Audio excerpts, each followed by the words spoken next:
Good morning dear student, आपका स्वागत करता हूँ स्टडी लवर दिलीप की फैमिली में। आज हम लोग अब जैसा कि अपने पिछले वीडियो में आप लोगों को बताए थे कि ये जो है कक्षा 10 का हम जो है एक यूपी बोर्ड को बिल्कुल ध्यान में रखते हुए कि यूपी बोर्ड में किस प्रकार से क्वेश्चंस पूछे जाते हैं और हम उसका आंसर किस प्रकार से लिखेंगे, ये हमने आपसे कल एक वादा किया था और इसी वादे को निभाने के लिए आपका जो है होस्ट एंड दोस्त दिलीप यादव आपके सामने हाजिर हो चुका है।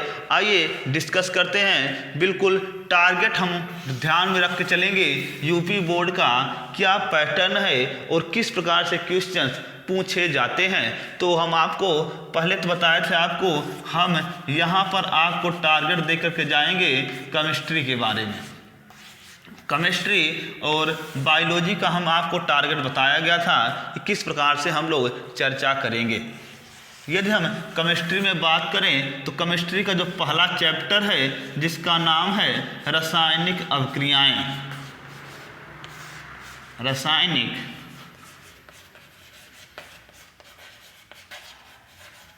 अभिक्रियाएं। अब ये रासायनिक अभिक्रियाएं जो हैं जिसे हम बोलते हैं केमिकल रिएक्शन,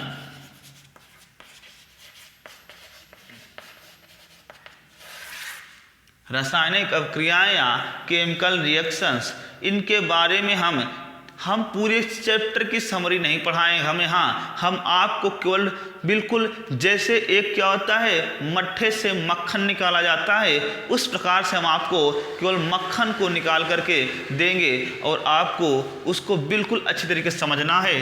रासायनिक अभिक्रियाएं, इसमें जो है जो सबसे ज़्यादा क्वेश्चन पूछा जाता है, अगर पूछा जाए रासायनिक अभिक्रिया किसे कहते हैं तो बताते हैं आप लोग जो है अभिकारक से उत्पाद प्राप्त करने की क्रिया रासायनिक अभिक्रिया कहलाती है। जैसे A+B मिलाए और C+D बन गया तो ये हो गए हमारे अभिकारक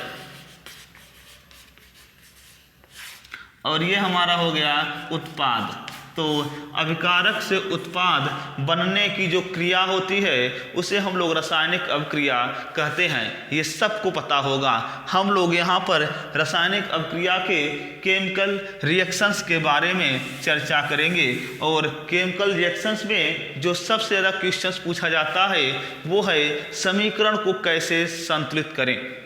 इसमें स्टूडेंट को इतना ज़्यादा जो है हॉच पॉच मतलब कई प्रकार के दिमागों को लगाना पड़ता है जिससे वो समीकरण बिल्कुल बहुत ही कठिन लगने लगता है। आज हम आपको बिल्कुल एकदम सरल भाषा में समझाएंगे कि रासायनिक अभिक्रियाओं को किस प्रकार से हम क्या करें, संतुलित करें। आइए डिस्कस करते हैं। तो आप सबको पैटर्न को ध्यान रखना होगा। सबसे पहले हम लोग क्या करते हैं, रासायनिक अभिक्रिया उपस्थित जो धातु होंगी, रासायनिक अभिक्रिया उपस्थित जो धातुएं होंगी उसको हम लोग पहले टारगेट करेंगे संतुलित करने के लिए। फिर दूसरा हमारा रहेगा रासायनिक अभिक्रिया में जो अधातु होंगी उसका हमारा टारगेट रहेगा क्या, उसको संतुलित करने के लिए। और तीसरा हमारा जो पैटर्न होगा वो होगा ऑक्सीजन को संतुलित करने के लिए, ऑक्सीजन को संतुलित करने के लिए। और चौथा हमारा जो रोल होगा वो हाइड्रोजन को संतुलित करने के लिए। तो बस यही 4 पैटर्न आपको फॉलो करते आना है। धातु को पहले संतुलित करेंगे, फिर अधातु को संतुलित करेंगे, फिर ऑक्सीजन को संतुलित करेंगे और फिर लास्ट में हम लोग हाइड्रोजन को संतुलित करेंगे और फाइनली हमारी ये पूरी अभिक्रिया संतुलित हो जाएगी। आइए इसका एक एग्जाम्पल लेके चलते हैं। यहाँ पे एग्जाम्पल ये है कि जो है यहाँ पे एग्जाम्पल ये है कि HNO3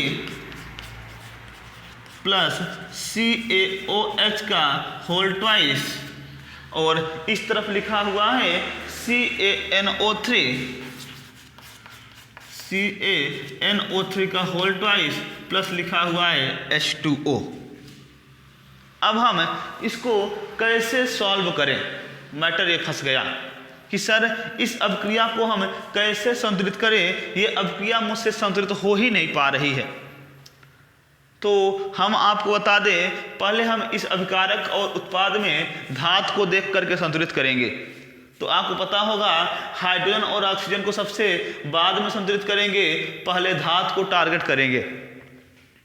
धातु में यहाँ पर आपको दिख रहा नाइट्रोजन धातु नहीं है सर, आप यहाँ पे कैल्शियम धातु है, तो यहाँ पे कैल्शियम को संतुलित करेंगे। कैल्शियम यहाँ पर 1 है, इधर भी कैल्शियम 1 ही है। अब यहाँ पर धातु तो दिख रहा हमको, अब यहाँ अधातु के रूप में नाइट्रोजन है। नाइट्रोजन सर यहाँ पर कितना है, 1 है, और यहाँ पर कितना हो गया है, 2। अर्थात हमको अब अपक्रिया को संतुलित करने के लिए, मतलब नाइट्रोजन को संतुलित करने के लिए यहाँ हमको कितना लगाना पड़ेगा, 2 लिखना पड़ेगा। आप 2 लिख लिए। अब 2 लिखने के बाद आपको क्या करना होगा, यहाँ पर देखना है नाइट्रोजन बैलेंस हो गया, यहाँ पर आपको नाइट्रोजन बैलेंस हो गया। अब आपको देखना है तीसरा नियम ऑक्सीजन को संतुलित करने के लिए। तो ऑक्सीजन देखेंगे आप, यहाँ कितना है, 2 तिहाई 6 ऑक्सीजन आपको यहाँ दिख रहे हैं, और यहाँ पे 6 2 8, कुल मिलाकर के आपके पास 8 ऑक्सीजन इधर दिख रहे हैं आपको। और इधर कितने दिख रहे हैं आपको, 3 दूना 6, 3 दूना 6 हो गए, और यहाँ पर कितना हो गया है, 7। अब आपको यहाँ 8 है और यहाँ पे 7 है, तो इसको आपको यहाँ कितना करना पड़ेगा, 2 लिख लेंगे। तो 3 दूना 6 और 2 कितना हो गया, 8। बैलेंस हमारा तीसरा नियम संतुलित हो गया। अब आगे बारी किसकी, हाइड्रोजन की। हाइड्रोजन देखिए यहाँ पे कितना है, 2, और यहाँ पे कितना हो गया है, 2 दूना 4, 2 दूना 4। अब हम इसको कैसे करें, 3 दूना 6 2 8, 3 दूना 6 2 8, कंप्लीट हो गया है। हाइड्रोजन यहाँ कितना है बताइए, यहाँ हाइड्रोजन कितना है, 2, और इधर कितना है, तो आप बताएंगे सर यहाँ पे 4 हो गया, 2 दूना 4 हो गया। तो अब हम इसको कैसे संतुलित करें, मैटर ये फंस गया। तो फिर से आपको आना पड़ेगा यहाँ पे, यहाँ कैल्शियम कितना है, 1, और यहाँ पे कितना है, 1। अब यहाँ आप हाइड्रोजन को बैलेंस करने के लिए 2 लगाएंगे, तो आपको भी यहाँ पे कितना लगाना पड़ेगा, 2 लगाना होगा। जब वहाँ भी आप 2 लगाएंगे तो आगे देखें कैल्शियम यहाँ बैलेंस है, यहाँ कैल्शियम बैलेंस, यहाँ नाइट्रोजन कितना है, 2 दूना 4, और यहाँ कितना है, 2 ही है, तो यहाँ लिखाएंगे 4, नाइट्रोजन 4 हो गया। अब हम आएंगे यहाँ पर देखेंगे ऑक्सीजन यहाँ कितना हो गया, 4 तिहाई 12, और 12 2 दूना 4, 12 4 कितना हो जाएगा, 16, और यहाँ कितना, 3 दूना 6, 6 दूना 12, 12 तो कितना हो जाएगा, 14 है। गड़बड़ हो गया है तो, और 2 दूना 4। ओहो, हम लोगों ने क्या किया, हम लोगों ने यहाँ पर एक बहुत ही बड़ी मिस्टेक कर दिया। वो मिस्टेक क्या है, यहाँ पर ध्यान समझना। इसी प्रकार के मिस्टेक्स आपको देखने को मिलते हैं, जो है कैसे हम लोगों ने मिस्टेक किया। हमने यहाँ के हाइड्रोजन को काउंटिंग ही नहीं किया, HNO3 था यहाँ पर, और यहाँ पर CaOH का होल ट्वाइस, और इधर जब जाएंगे CaNO3 का होल ट्वाइस और H2O लिखा था। आप देखिए कैल्शियम यहाँ 1, कैल्शियम यहाँ 1, नाइट्रोजन यहाँ पे कितना है, 1, और यहाँ कितना हो गया, 2, तो यहाँ हम यहाँ कितना लगा लेंगे, 2। अब देखेंगे यहाँ पे ऑक्सीजन कितना है, 3 दूना 6, 6 2 8, यहाँ 3 दूना 6, 1 7, यहाँ लगा दे 2, तो 7 1 कितना हो जाएगा, वो 8, 3 दूना 6, 6 2 8 हो गया। यहाँ देखो हाइड्रोजन कितना है, इसी को हम काउंटिंग नहीं कर पा रहे थे, 2 इधर है, 2 इधर, 2 दूना 4 और 2 दूना 4, ये हो गई रिएक्शन, क्या हो गई आपकी, बैलेंस। अगले रिएक्शन पे चले हम लोग। अगर हम अगले रिएक्शन पे लिखें तो यहाँ पे क्वेश्चन अगला रिएक्शन हमारा कहता है कि NaOH plus H2SO4, NaOH plus H2SO4, और इधर बनाया हुआ है Na2SO4 plus H2, Na2SO4 plus H2O। अब हम इसको कैसे बैलेंस करेंगे, तो हमने आपको बताया क्राइटेरिया, पहले धातु को, धातु यहाँ पर सोडियम है और यहाँ पे धातु है सोडियम, तो सोडियम यहाँ पर 1 है सर, यहाँ सोडियम 2 है, तो इधर कितना कर देंगे, 2। अब बात आई सल्फर, सर यहाँ सल्फर दिख रहा है, सल्फर यहाँ पे 1 है, अधातु है सल्फर 1, और यहाँ भी सल्फर कितना है, 1 है, कोई दिक्कत नहीं, हटा देंगे उसको, कोई दिक्कत नहीं पड़ेगी वहाँ पे। अब ऑक्सीजन इधर कितना है 2, इधर ऑक्सीजन मिल गया हमको 4, यहाँ 4 2 6, इधर कितना होता हो 4 1 5, मतलब यहाँ 2 लिख देंगे तो 4 और 2 6, ऑक्सीजन भी बैलेंस कर लिए। चौथे रूल पे चलते हैं, हाइड्रोजन को बैलेंस करेंगे, यहाँ 2 और यहाँ 2 4 और यहाँ 2 2 4, और ये रिएक्शन हमारी क्या हो गई बैलेंस। तो आपको क्या देखना है, पहले धातु फिर अधातु फिर ऑक्सीजन फिर हाइड्रोजन, और ये रिएक्शन आपकी संतुलित होती चली जाएगी। अगला नंबर देखिए, यहाँ पे लिखा हुआ है BaSO4 प्लस जो है BaCl2 plus H2SO4, BaCl2 plus H2SO4 इधर बनाया है BaSO4 प्लस HCl। अब मैटर यहाँ पे आया कि कैसे संतुलित करेंगे सर, बेरियम धातु है यहाँ पे एक, यहाँ पर भी सर बेरियम धातु है एक ही है।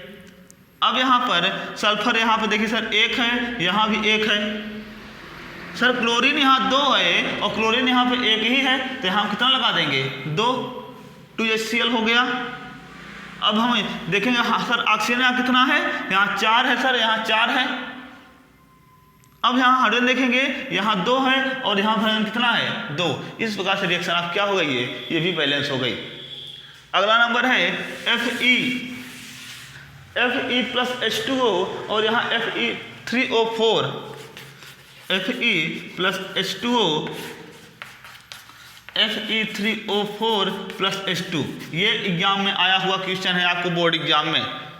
अब इसको हम लोग संतुलित कैसे करेंगे, तो यहाँ दिख रहा है आपको धात और यहाँ भी है धात, लेकिन यहाँ 1 है यहाँ 3 है, तो आपको यहाँ कितना लिखना होगा 3, क्योंकि पहले धात को आप बैलेंस करेंगे। अब अधात पे आएंगे, अधात यहाँ कोई दिख ही नहीं रही है, ऑक्सीजन हाइड्रोजन है केवल, तो ऑक्सीजन को बैलेंस करेंगे। यहाँ 1 है और यहाँ कितना है 4, तो यहाँ कितना करेंगे आप, यहाँ 4 लिखेंगे, जो 4 ऑक्सीजन बैलेंस हो गया। अब बारी हाइड्रोजन के यहाँ पर, हाइड्रोजन यहाँ पे 2 ही है सर, यहाँ कितना है 4 दूना 8, तो हम यहाँ करेंगे सर 4, बैलेंस हो गई रिएक्शन ये भी आपकी। बिल्कुल आपको आसान लगेगा कि सर ये कैसे रिएक्शन बैलेंस हो रही है। आपको 4 ही रूल केवल फॉलो करना है। एक होगा पहले सबसे पहले आपको अभिक्रिया में धात को बैलेंस करना है, फिर अधात को, फिर ऑक्सीजन को और फिर हाइड्रोजन को, फाइनली रिएक्शंस बैलेंस हो जाएगी। इस प्रकार का रूल आपको और अच्छे तरीके से चाहिए, तो इसमें जो भी आपको कमियां लग रही होगी उसको हमको कमेंट बॉक्स में ज़रूर बताइएगा। हम उन सभी कमियों को हम लेते हुए एक और इस पर प्रॉपर तरीके से वीडियो लेकर के आएंगे। इतना के लिए अभी तक इतना ही दोस्तों और मित्रों और हमारे प्यारे विद्यार्थियों, आप लोग इस वीडियो को ज़्यादा से ज़्यादा लाइक कीजिएगा और कमेंट और साथ ही साथ अपने मित्रों के साथ शेयर जरूर करिएगा। धन्यवाद।